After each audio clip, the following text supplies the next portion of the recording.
De malas prontas, brasilienses começam a embarcar para Lima, onde acontece sábado a histórica partida entre River e Flamengo pela Libertadores.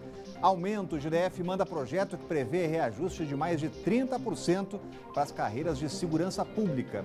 Novo partido, Bolsonaro funda a Aliança pelo Brasil, mas já admite ficar de fora das eleições de 2020. Olá, eu sou o Rodrigo Orengo e está começando agora o Band Cidade, primeira edição.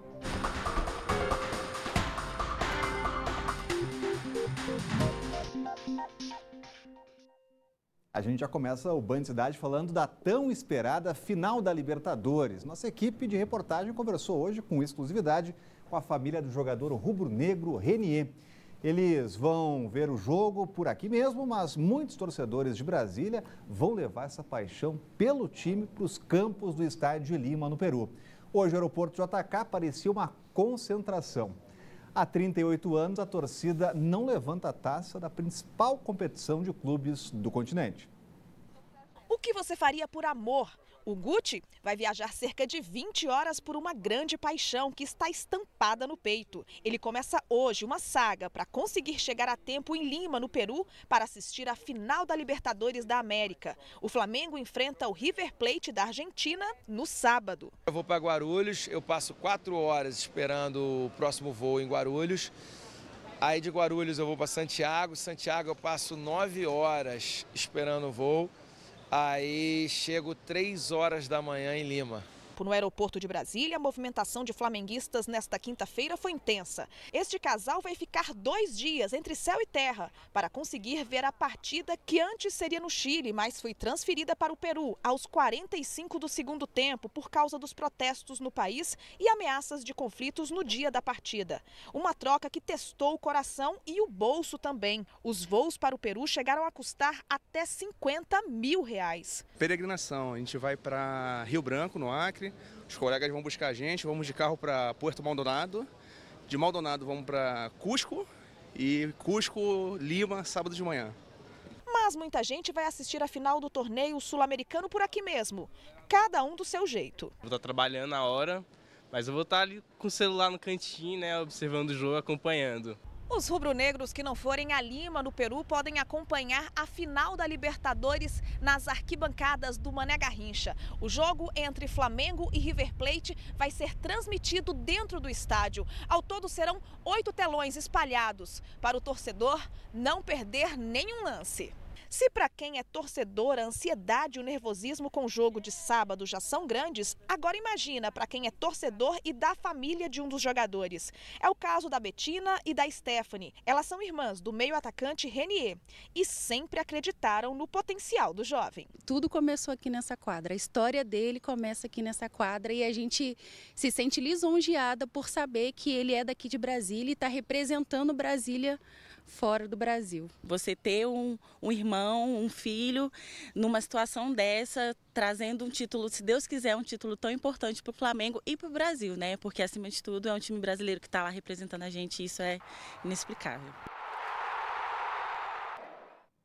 O Supremo Tribunal Federal retoma hoje o julgamento que decide se órgãos de inteligência financeira, como o antigo COAF, podem compartilhar dados sigilosos com investigadores sem autorização judicial. Ontem, só Dias Toffoli, relator e presidente, votou. Foram 4 horas de voto e os detalhes estão chegando ao vivo com a Renata Dourado, já está com a gente por aqui. Muito boa tarde, Renata. Hoje teremos, então, mais um longo dia de sessão, né? Certamente, Rodrigo. Um longo dia que talvez não tenhamos hoje o resultado, possivelmente não, né? Porque, como você bem disse aí, um voto, embora tenha sido, obviamente, o voto do relator, durou 4 horas.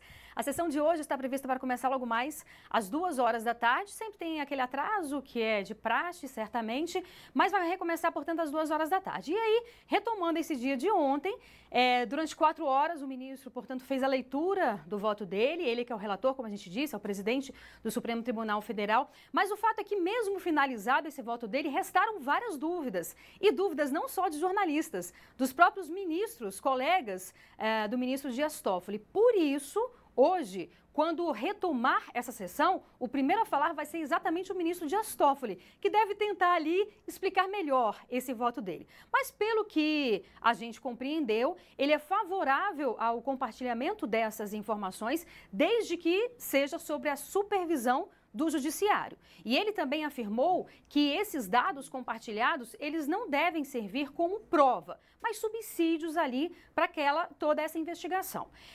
Após ele, vai ser retomado, portanto, essa votação, e aí é por ordem do ministro que tem menos tempo de casa, começando, portanto, pelo ministro Alexandre Moraes. Então, a gente lembra que faltam 10 ministros votarem, né, porque o Supremo Tribunal Federal é composto por 11 ministros. E a gente lembra também que toda essa situação, ela teve início em julho deste ano, quando o próprio ministro Dias Toffoli determinou a suspensão de todas as investigações que tivessem como base o compartilhamento desses dados sem a autorização judicial. Então, isso refletiu na investigação de mais de 900 pessoas. Cerca de 935 investigações foram suspensas por conta dessa determinação individual, obviamente, do ministro Dias Toffoli, incluindo aí a investigação de um dos filhos do presidente Bolsonaro, o senador Flávio Bolsonaro. Então, é com muita atenção que a gente está de olho aí nesse julgamento, mas como a gente disse, Rodrigo, vai ser retomado hoje, mas pouco provável que, de fato, tenhamos esse resultado final hoje. Obrigado, Renata. Continua acompanhando. Cláudio Humberto está com a gente. Boa tarde, Cláudio. Mais uma vez, o Supremo deve se dividir nesse resultado, Cláudio? Eu acho que se divide, mas a vitória não será tão apertada como em outras ocasiões mais recentes até. O presidente do Supremo Tribunal Federal fez uma aposta muito firme, né? Uma aposta na própria reputação e no próprio respeito, não apenas do país, mas também, principalmente, dos seus colegas do Supremo Tribunal Federal. Imagina se os ministros do Supremo resolvem derrotar o entendimento do seu presidente. Fica mal para Dias Toffoli. Por isso ele fez um voto que foi reconhecido pela sensatez. Ele mantém todas aquelas prerrogativas de órgãos do governo, do Poder Executivo, inclusive, que podem ter acesso a movimentações atípicas das pessoas, mas, de outro lado, ele garante, como a gente previu aqui, conversando, né, com os nossos telespectadores, ele também garante o respeito às garantias e de direitos individuais dos cidadãos, na medida em que condiciona a tomada de qualquer medida a uma autorização judicial. A preocupação manifestada ontem pelo ministro Dias Toffoli era com as chamadas investigações de gaveta. Investigações que eram abertas não porque houve eventuais movimentações atípicas, mas porque eles queriam, os burocratas, um ou outro burocrata queria prejudicar determinada pessoa. Foi o que aconteceu, por exemplo, com o ministro Gilmar Mendes, do próprio Supremo Tribunal Federal. Foi uma dessas investigações de gaveta. Aliás, o auditor fiscal que quebrou o sigilo do ministro Gilmar para investigá-lo e a sua família, acabaria preso semanas depois, poucos meses depois, ele acabaria preso por chefiar uma quadrilha que extorquia empresários investigados na Operação Lava Jato. E não foi apenas o caso do ministro Gilmar Mendes, há muitos outros casos de pessoas críticos, por exemplo, de algumas atitudes de profissionais dessas categorias que passaram a ser perseguidos. Caso do ministro, por exemplo, Bruno Dantas, do Tribunal de Contas da União, que se posicionou contrário a uma demanda, a um pedido, a uma reivindicação dos auditores fiscais e virou alvo de investigação por essa razão. Não foi por nenhuma movimentação atípica, é porque era alguém que contrariava os interesses de certos burocratas, né? O ministro Dias Toffoli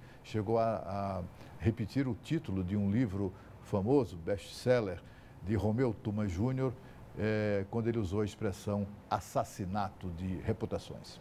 Outro assunto com muita repercussão vem do Congresso. A Comissão de Constituição e Justiça da Câmara deu aval para a tramitação de proposta que pode permitir a prisão de réus condenados em segunda instância.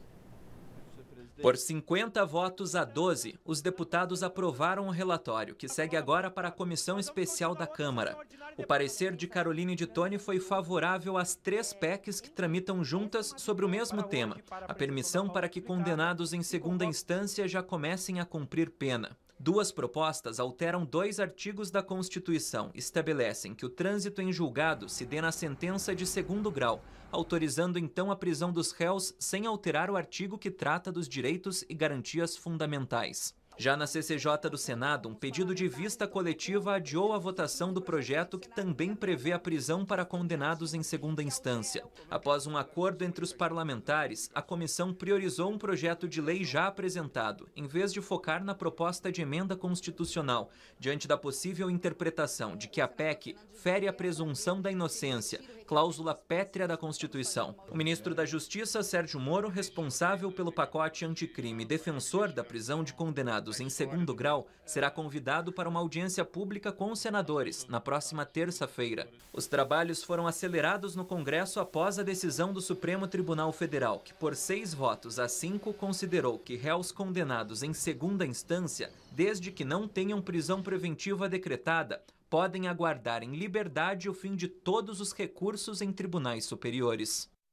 Cláudio Humberto, qual deve ser a saída do Congresso? Mudança da Constituição ou projeto de lei?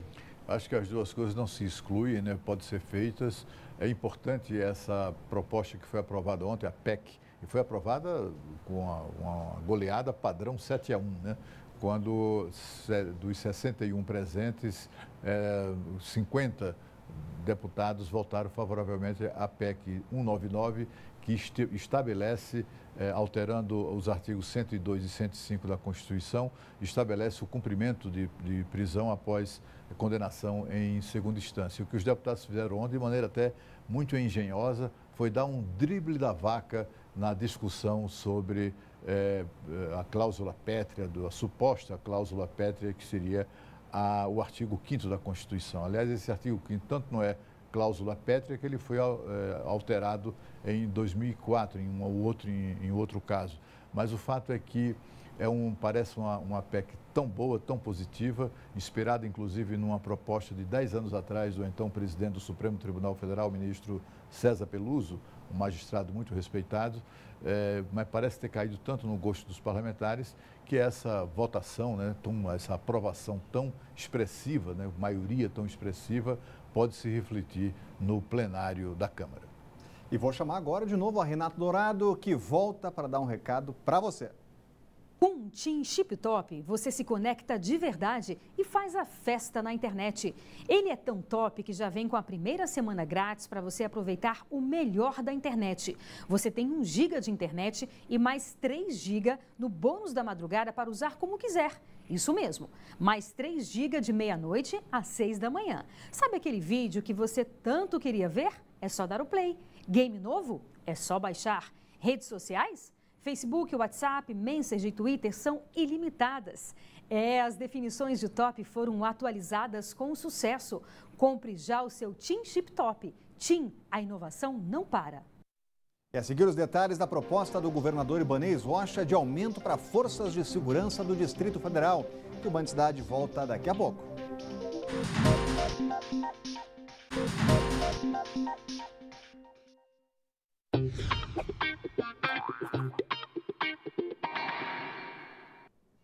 No Consulte Doutor de hoje, vamos falar sobre gota, uma doença causada pelo aumento do ácido úrico no sangue e que se caracteriza por surtos agudos de artrite.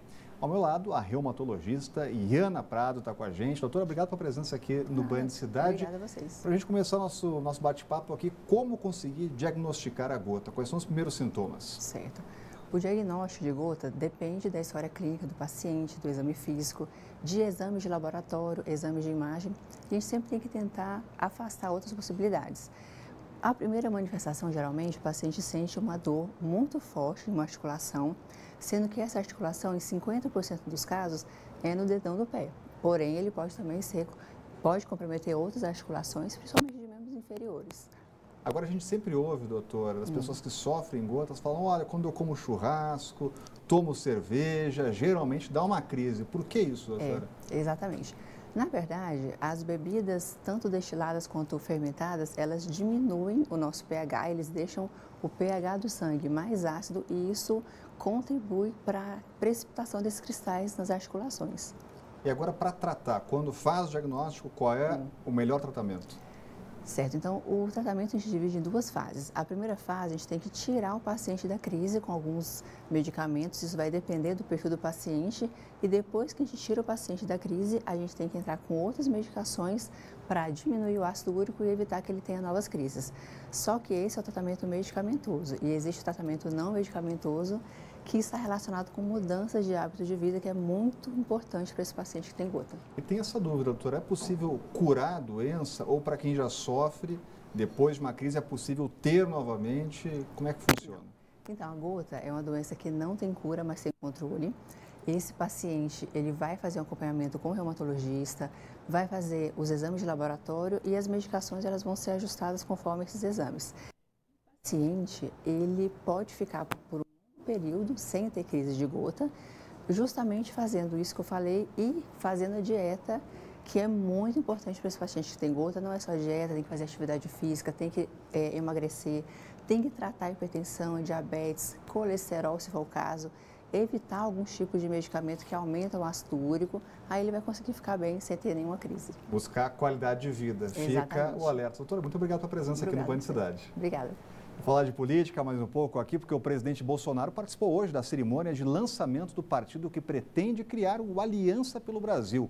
Na terça-feira, Bolsonaro se desfiliou do PSL depois de uma crise interna, recheada de acusações. A gente volta a falar ao vivo com a Renata Dourado. Como é que estava praticamente uma festa lá no Royal Tulip, né, Renata? Foi exatamente isso. Inclusive, ele acabou de sair, a gente está com a equipe lá, tivemos a informação da nossa produtora que ele acabou de sair de lá e foi um evento bastante político, né? Político-partidários, de fato. Ele não conversou com a imprensa, mas tinha, assim, um palco montado, foi bastante concorrido, várias pessoas foram participar desse evento. Só que a gente lembra aqui que, na verdade, Rodrigo, o partido, efetivamente, ele ainda não foi criado, até porque tem um longo caminho para ser percorrido. A gente sabe da burocracia que é, e é importante que seja aqui no Brasil, para se criar um partido, o presidente Bolsonaro e, obviamente, todo o grupo precisa recolher pelo menos 500 mil assinaturas. Isso está sendo feito, neste caso, de forma virtual. A grande pergunta é, será que a Justiça Eleitoral vai aceitar essas assinaturas virtuais? Esse é o grande questionamento. Existem mais de 70 partidos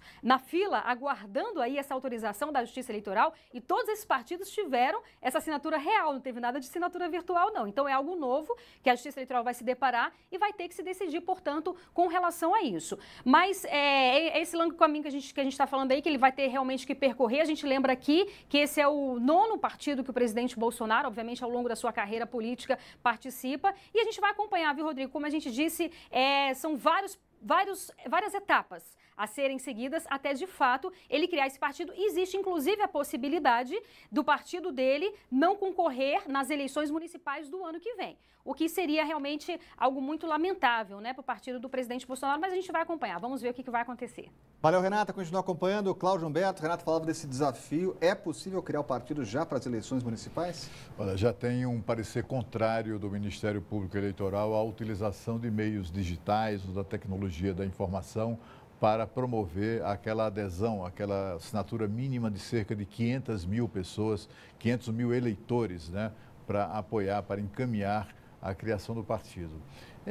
Aparentemente é possível ser feito, né? O problema é que o Ministério Público alega que a Justiça Eleitoral não tem condições de fazer isso. Mas, pensando bem, por que não, né? Porque, afinal de contas, nós temos a urna eletrônica e temos a votação através e autenticada, né, cuja o voto é autenticado pela impressão digital do eleitor. Por que isso não pode fazer no sentido contrário? Por que isso não pode ser usado para identificar o eleitor que verdadeiramente está apoiando a criação de um novo partido, né? A impressão que dá é que a Justiça Eleitoral, o TSE, se não fizer isso, não viabilizar isso, pode estar perdendo o bonde da história, tá? Pode estar perdendo a oportunidade de fazer história, né? O advogado do presidente Jair Bolsonaro para esse caso, o eleitoralista, é um dos mais competentes que existe, o doutor Adimar Gonzaga, que foi ministro durante vários anos, durante 2 mandatos, ele foi ministro do TSE. Ele sabe que na concepção dele é possível sim fazer, mas se não for feito também, o presidente já entregou os pontos, já disse que se isso não for feito, o novo partido não participará das eleições de 2020. Agora, o GDF apresentou a proposta de reajuste salarial para as forças de segurança do Distrito Federal. Agora, o documento vai ser encaminhado ao governo federal para ser analisado pela equipe do presidente.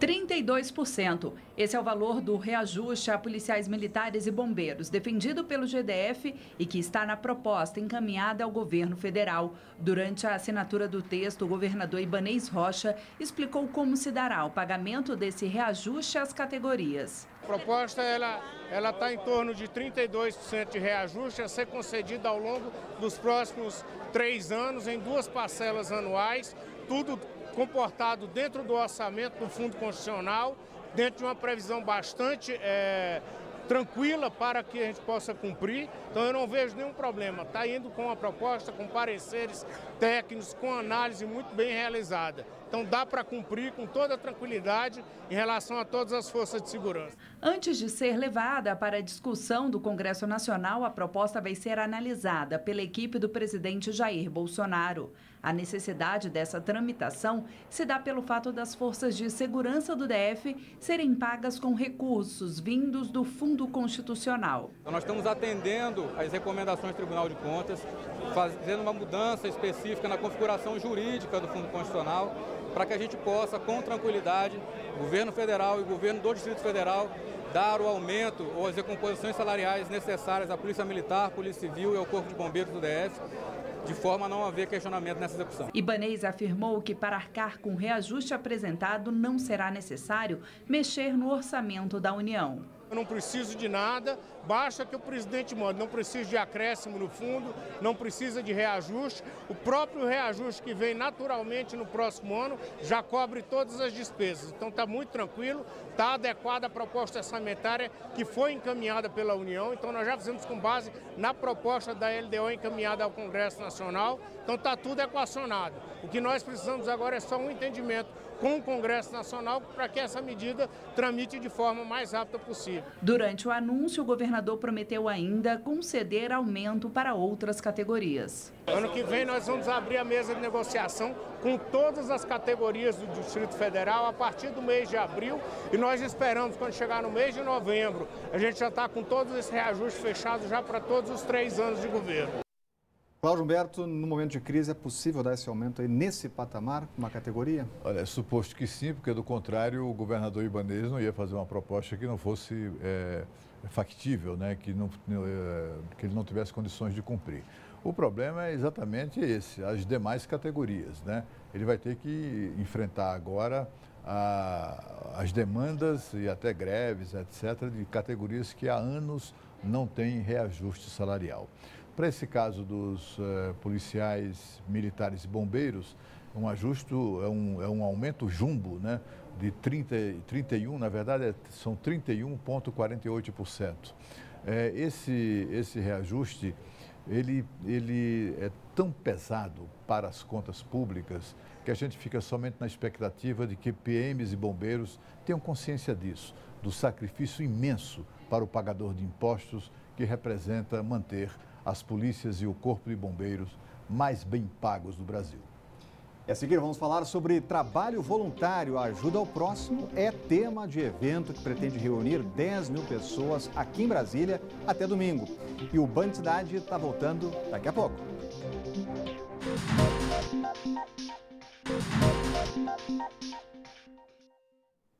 Começou hoje, vai até domingo, o Together, que em português significa juntos. O evento busca incentivar o trabalho voluntário pelo mundo. A expectativa é de que cerca de 10 mil pessoas participem do evento, dessa experiência, até domingo. Que tal conhecer os trabalhos voluntários realizados pelo mundo? Esse é o objetivo do Together. Quem for ao evento poderá, por exemplo, passar por estandes de realidade virtual e exposições multissensoriais. Elas poderão vivenciar a experiência de voluntários que estão em diversas partes do mundo. Nós temos aqui representado todos os continentes e diversas pessoas estão aqui conosco e nós estamos muito felizes com essa oportunidade.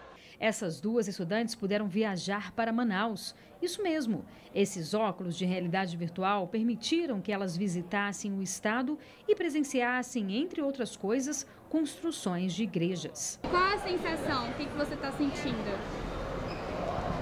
É muito legal.